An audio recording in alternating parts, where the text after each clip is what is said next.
එකේ නැවතිලා ඉන්නේ. අපිට හොඳට 3 වේල කන්න බොන්න දෙනවා සලකනවා. අපි හවස මෙහි පූජාවල් පවත්වන අපි ඒවටත් ඉන්නවා. මේ මට අද වෙහෙක් ගන්න විදිහක් නැතුව මේ අපේ ස්වාමීන් වහන්සේ මට 1000 ගාණක් අද සල්ලි දුන්නා. ඇත්තමයි බුදු බවත් ඉන්න ඕනේ. මේ අපිට හොඳට 3 වේල කන්න බොන්න දෙනවා. මේ ආයතනෙට වැඩි ලැබෙන්න ඕනේ. අපි වගේ මේ අසරණ දෙන්නුන්ට මේ වගේ පිහිට වෙන කොහෙම දැනක්වත් නැහැ කියලා මම නම් හිතා ගන්නවා. இந்த பேர் இல்லப்பா நான் கிளிநொச்சியிலிருந்து வந்திருக்கேன். இந்த ஹாஸ்பிட்டலுக்கு இந்த பஞ்சாலையில் தான் தங்கியிருக்கேன் 3 மாதம். இங்கே ஆதாரமெல்லாம் தராங்க. கிளிநொச்சி இருந்தாலும் அவிச்சு நம்ம பஞ்சாலை நல்ல இடம் வசதி எல்லாம் இருக்குது. அந்த சாமி நல்லா கொடுத்து வச்ச சாமி ஒன்று என்ன செய்கிறேன்னா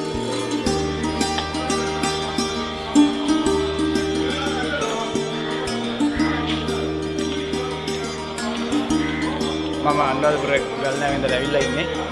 මගේ නෝනා පිළිකාරවලේ කැන්සර් කෙයා වෙල්ෆෙයාර් එකේ නැවතිලා තමයි මම මේ දේවල් කරගන්නේ.